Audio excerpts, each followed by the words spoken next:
পৃথিবী অনেক বড়, আপনাকে শোনাতে আমি বাধ্য নই। সম্মানিত দিনী ভাই বোন,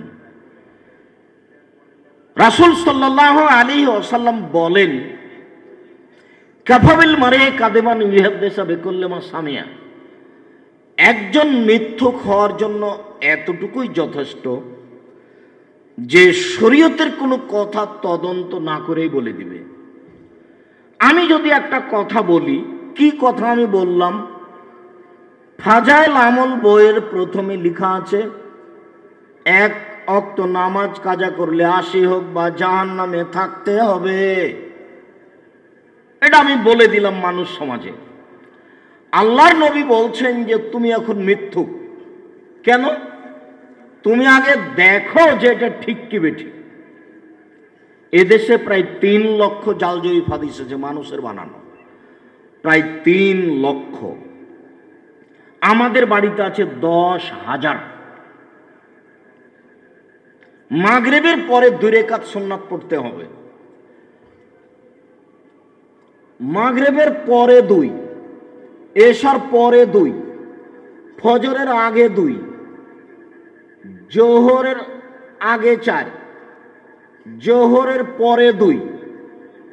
বিনিময় প্রত্যেক 12 সমান জান্নাতে একটা ঘর, প্রত্যেক 12 সমান জান্নাতে একটা ঘর, প্রত্যেক 12 সমান জান্নাতে একটা ঘর। মাগরিবের পরে 2 রাকাত সালাত আপনি আদায় করেন, কিন্তু 6 রাকাত যদি পড়েন সালাতুল আওয়াবিন, তখন আর হলো না, সবকিছু গেছে, কিছুই টিকবে না। এর নাম বিদআত। যা আমল করেছেন আর ইবাদত কবুল হবে না। মনে রাখবেন, দুনিয়া 2টা পাপ আছে, শক্তিশালী পাপ। পাপ হিসাবে মানুষের ক্ষতি করতে পারে এরকম কোনো পাপ পৃথিবীতে নাই, মাত্র 2টা। দুনিয়াতেই মানুষের ক্ষতি করতে পারে।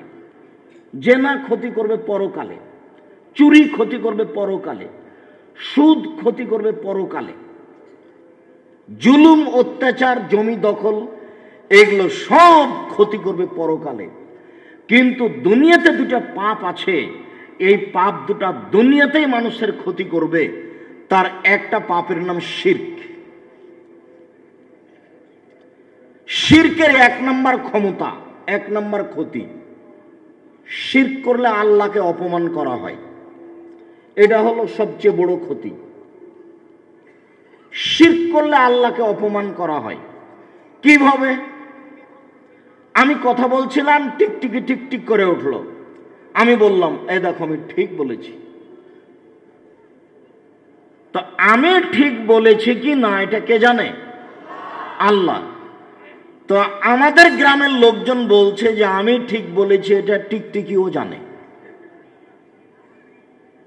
তো জানার ব্যাপারে আল্লাহর সাথে কাকে করলাম? টিকটিকিকে। এরই নাম শিরক। এখন আল্লাহ বলছেন, অবাক কথা, মানুষের অন্তরের খবর আমি জানি, আমি আল্লাহ, আমি সৃষ্টিকর্তা, টিকটিকি কিভাবে জানলো? এই কথা বলে যে সে আল্লাহকে অপমান করল। আমরা চাঁপাই নবাবগঞ্জের মানুষ, আমাদের মা চাচিরা জমজ জোড়া কলা খেতে দেয় না। জমজ জোড়া কলা খেলে মা চাচিরা বলে, না খাস না, খাস না, যমজ সন্তান হবে। তো আসলে যমজ সন্তান দিতে পারে আল্লাহ। তো আমাদের মা চাচিরা বলছেন যে দিতে পারে কলা। এর নাম শিরক, এর নাম আল্লাহকে অপমান করা। দেশ ট্রাভেলস গাড়ি ঢাকা থেকে রাজশাহী আসছে, সন্ধ্যা হতে আলো দিয়ে দিল গাড়িতে, কিছুক্ষণ আলো জ্বলল। তা আমি বললাম, এই ছেলে সুপারভাইজার, শোনো, এখানে তুমি গাড়িতে এখন আলো দিলে কেন? বলছে, আমার মালিক বলেছেন, বস বলেছেন যে সূর্য ডুবার সাথে সাথে বাড়িতে আলো দিতে হয়, গাড়িতে আলো দিতে হয়। এটা হলো হিন্দুদের কাজ। সূর্য ডুবার সাথে সাথে আলো জ্বালতে হবে, এটা কাদের কাজ? এটা হলো হিন্দুদের কাজ। ওইটা মুসলমানের বাড়িতে চলে এসেছে। আর বিবাহের সাথে যত নিয়ম জড়িয়ে আছে প্রায় সবই হিন্দুদের।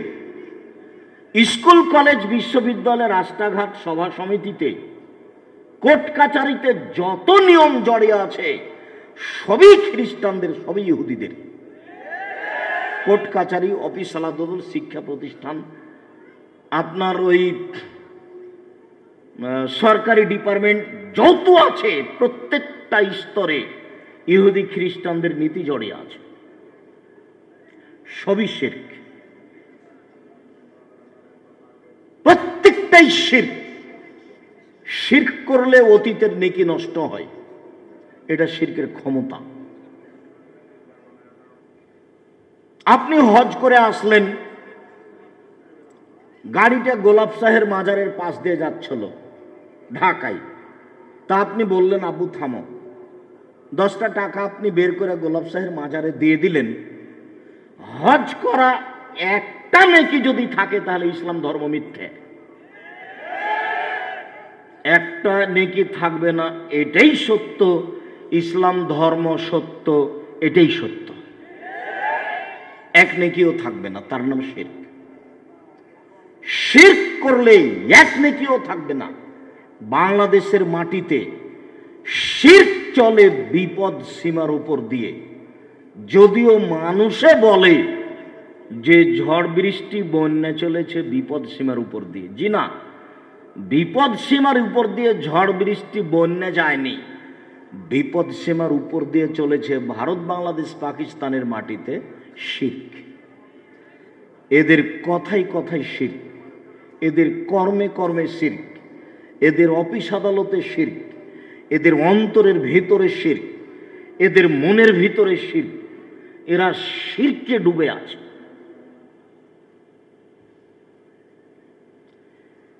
এরা শিষ্টাচার জন্মগতভাবে উল্টা। ভারত, বাংলাদেশ, পাকিস্তানের মাটির ছেলে মেয়ে জন্মগতভাবে উল্টা।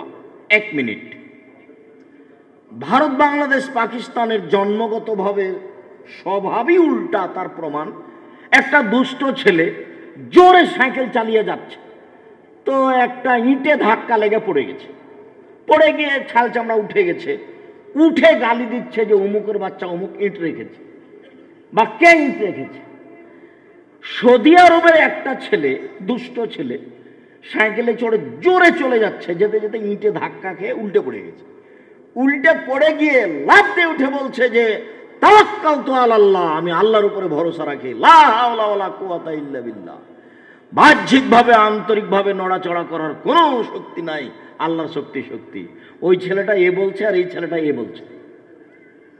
এই ছেলেটা পড়ে গিয়ে উঠে বলছে অমুকের বাচ্চা অমুক ইট রেখেছে, আর ওই ছেলেটা কি বলছে তাওয়াক্কালতু আলাল্লাহ, আমি আল্লাহর উপরে ভরসা রাখি। লাফ দিয়ে উঠে গিয়ে বলছে আমি আল্লাহর উপরে ভরসা রাখি। দুইটা দুই রকম দেখে। তুমি মনে কষ্ট পাচ্ছ, তুমি হাততালি দিলে কেন? আমার বক্তব্য অনেকদিন বলা আছে। আমার তো ধারণা যে তুমি আমার বক্তব্য অবগতিতা, আমার বক্তব্য তোমার অবগতিতা আছে। সব কর্মই যদি সত্যি বক্তব্য শুনতে এসে থাকো, সত্যই যদি তুমি মুসলমানের ছেলে হিসেবে ধর্ম ভালোবাসো, আমাদের ভালোবাসো, তাহলে আজ থেকে কোনোদিন এই প্যান্টটা টাকনোর নিচে আছাড় এটা আর পরবা না, কেটে পরিও। দেখো, একটা কথা মনে রেখো, মদ খুব খারাপ জিনিস। কেউ যদি মদ খায় তো 40 দিন আল্লাহকে নিজের দিকে করতে পারবে না। 40 দিন আল্লাহকে নিজের দিকে করতে পারবে না। সুদ খুব খারাপ জিনিস। কোটি কোটি টাকা সুদ খাওয়ার পরে যদি বলে আল্লাহ আমার ভুল হয়েছে, আমাকে মাফ করো, তো আল্লাহ বলবেন ঠিক আছে, সব মাফ করে দিলাম। তাহলে সুদের চেয়ে মদ খারাপ। মদ খেলে 40 দিন আল্লাহকে নিজের দিকে করা যাবে না। মদ খেলে 40 দিন সালাত কবুল হোক, এর পরেও মদ খেয়ে যদি কোনো মানুষ মরে যায় তো আল্লাহ তার দিকে দেখবেন না, এইভাবে থাকবেন, এই কথা আল্লাহ নবী বলেননি। তবে আল্লাহ নবী বলেছেন যারা টাকনোর নিচে পায়জামা প্যান্ট লুঙ্গি পরে তাদের দিকে আল্লাহ দেখবেন না, তাদের ব্যাপারে এভাবে থাকবে। এ কথা আমি বলিনি, এ কথা মুহাম্মদ সাল্লাল্লাহু আলাইহি সাল্লাম বলেন। তিন শ্রেণীর মানুষ আছে যাদের সাথে আল্লাহ কথা বলবেন না। তিন শ্রেণীর মানুষ আছে যাদেরকে আল্লাহ পবিত্র করবেন না। তিন শ্রেণীর মানুষ আছে যাদের প্রতি আল্লাহ দয়ার দৃষ্টি দিবেন না। তার এক শ্রেণীর মানুষ হলো টাকনোর নিচে কাপড় পরিধান করে যারা। দুই, মালিকুন কাযযাব, মিথ্যুক দায়িত্বশীল, মিথ্যুক হেড মাওলানা, মিথ্যুক হেডমাস্টার, মিথ্যুক প্রিন্সিপাল, মিথ্যুক চেয়ারম্যান, মিথ্যুক মেম্বার, মিথ্যুক এমপি, মিথ্যুক মন্ত্রী, মিথ্যুক মেয়র, মিথ্যুক ইওনো, মিথ্যুক টিওনো। পৃথিবীতে যে যত বড়ই পরহেজগার হোক না কেন, প্রতি বছর যদি হজ করে তবু তার সাথে আল্লাহ কথা বলবেন না। এই কথা আমি বলিনি, এই কথা মুহাম্মদ সাল্লাল্লাহু আলাইহি সাল্লাম বলেছেন, হাদিস মুসলিম। আম গাছে জাম ধরতে পারে, ধরে না। অমাবস্যা রাতে চাঁদ উঠতে পারে, উঠে না। সুঁয়ের ছিদ্রদের লাঙ্গলের ফাল ঢুকতে পারে, ঢোকে না। সুঁয়ের ছিদ্রদের লাঙ্গলের ফাল ঢুকে যেতে পারে, আম গাছে জাম ধরে যেতে পারে, অমাবস্যার রাতে চাঁদ উঠে যেতে পারে, এগুলো ঘটে যেতে পারে। আমি যেই কথা বললাম এই কথাতে সন্দেহ আছে বলে কিয়ামত পর্যন্ত চেষ্টা করলে সরিষা ঢোকানো যাবে না। যা বলছি তাই থাকবে, তার নাম বুখারী মুসলিম। আমার এক চাচাতো ভাই একদিন বক্তব্য শুনে এসে বলছে যে বরিশাল থেকে এক মুফাসসির এসেছেন, এমন তাফসির করলো যে তাফসির তোরা জানিস না। আমি বললাম যে ভাইজান বলেন, কি বলল? না, যা বলেছে তা তোরা জানিস না। আচ্ছা বলেন তো কি বলল? না, তোরা জানিস না তো কি বলবো? আচ্ছা বলেন তো কিছু। তো আমাকে বলছে যে আদম আলাইহিস সালাম ঘুম থেকে উঠে দেখলেন যে পাশে একজন সুন্দরী নারী, তো হাত বাড়াতে গেলেন। নিজে হতো একজন পুরুষ মানুষ। তখন ফেরেশতাগণ বলছেন থামেন। তো আদম আলাইহিস সালাম বলছেন কেন? তো ফেরেশতাগণ বলছেন মোহর দিতে হবে। তো আদম আলাইহিস সালাম বলছেন মোহর আবার কি?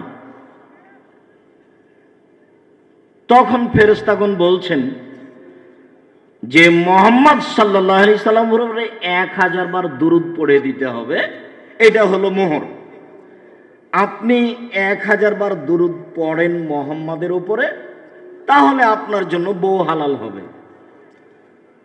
তো পৃথিবীর সবচেয়ে বড় শিক্ষিত মানুষ হলেন আদম আলাইহিস সালাম। আল্লাহ বলছেন যে আদমকে আমি সব কিছু শিখিয়ে দিয়েছি। পৃথিবীতে এমন কিছু ছিল না, ছোট বড়, যেটা আমি আদমকে শিখিয়ে দিইনি। এমন কোনো গাছ, এমন কোনো জিনিস ছিল না সেইটা কি কাজে লাগবে সেটা আমি বলে দিইনি। সব আদমকে আমি বলে দিয়েছি। কোরআন মাজিদের ভাষাতে বোঝা যাচ্ছে যে পৃথিবীতে আদম আলাইহিস সালাম সবচেয়ে বড় শিক্ষিত মানুষ, যিনি সব কিছুই জানতেন, যিনি সব কিছুই বুঝতেন। আল্লাহ বলছেন যে কুল্লাহা, আমি সব শিখিয়েছি। এমন কোনো কিছু ছিল না পৃথিবীতে যেটা আদম জানতেন না। তো যিনি সব কিছু জানতেন তিনি নিজের বউ কিভাবে হালাল করতে হবে সেটাই জানতেন না। হুজুর এইভাবে তাফসির করে। চাঁপাইনবাবগঞ্জের ভাষাতে হুজুরের মরা দরকার। যে মানুষ সবই জানেন সে মানুষ বউ হালাল করতে হবে কিভাবে সেটাই জানেন না। তাই ঘুম থেকে উঠে হাত বাড়ালেন, ফেরেশতা বললেন থামেন। তো আদম আলাইহিস সালাম বললেন কেন? তো তো ফেরেশতা বললেন মোহর দিতে হবে। তো আদম আলাইহিস সালাম বললেন মোহর কি জিনিস আমি তো বুঝলাম না। তো বলছে যে মোহাম্মদের উপরে 1000 বার দুরূদ পড়ে দিতে হবে। একবারে নগদ মিথ্যে, একবারে নগদ মিথ্যে। কোরআন মাজিদটা দেন আমার কাছে। একাধিক দিন দেখিয়েছি, আজকে দেখানোর প্রয়োজন নাই। তবু সূচনার কথা কিছু এরকম এসেছে, সেই জন্য গায়ে লেখা আছে কোরআন শরীফ। অবশ্যই কোরআন শরীফ নয়। আল্লাহ বলেছেন, উপরে লেখা আছে আল কোরআনুল আজিম, এটা ঠিক আছে। আল কোরআনুল কারিম, এটা ঠিক আছে। কোরআন মাজিদ, এটা ঠিক আছে। কোরআন হাকিম, এটা ঠিক আছে। কোরআন ফুরকান, এটা ঠিক আছে। কিন্তু কোরআন শরীফ তো হবে না। এরপরেও তো চলছে, যেটা দীর্ঘদিন থেকে দেখে আসছি। বাংলাতে লেখা আছে কোরআন শরীফ খতমের দোয়া, কোরআনের গায়ে লেখা আছে। আমি 31 বছর থেকে বলছি যে এই দোয়া মিথ্যে, মানুষের বানানো। কোরআন মাজিদ শেষ করলে এই দোয়া পড়তে হবে, এই কথা মুহাম্মদ সাল্লাল্লাহু আলাইহি ওয়াসাল্লাম বলেননি। কোনো দিন যদি প্রমাণ হয়ে যায়, সেদিন থেকে আমি আব্দুর রাজ্জাক বিন ইউসুফ অন্তত জাতির সামনে যাব না। সেদিন থেকে আমি বাড়িতে ঢুকে যাব, জাতির সামনে আর কোনোদিন দিন ধর্ম নিয়ে আমি আসব না। 1 পৃষ্ঠা মানুষের বানানো দোয়া, মানুষের বানানো দোয়া কোরআন মাজিদের গায়ে লেখা আছে। শতকরা 95 জন বক্তা মিথ্যুক, শতকরা 98 জন মুফাসসির মিথ্যুক। সামাজিক বিবরণ নয়। যেমন আপনাকে আমি বললাম যে আপনারা ভালো থাকেন, তা আপনারা কি আল্লাহ যে ভালো থাকবেন? না আমি বলবো যে আল্লাহ আপনাদেরকে ভালো রাখুক? কোনটা? এই ছেলে বসে আছে কোনো গায়ে হাত দিয়ে, এই কোনটা হবে গো বলো? আপনারা ভালো থাকেন এটা হবে, না আল্লাহ আপনাদেরকে ভালো রাখুক? আপনারাকে যদি বলি যে আপনারা ভালো থাকেন, তা আপনারা কখন কখন নিজে নিজে আল্লাহ হয়ে গেলেন নাকি? নাউজুবিল্লাহ মিন জালিক। আপনারা ভালো থাকার কি? আপনারা কি ভালো থাকবেন মানে কে? আপনারা এমন ভালো থাকবেন? আপনারা কি এমন ভালো রাখবেন? আল্লাহ ভালো রাখবেন, আল্লাহ।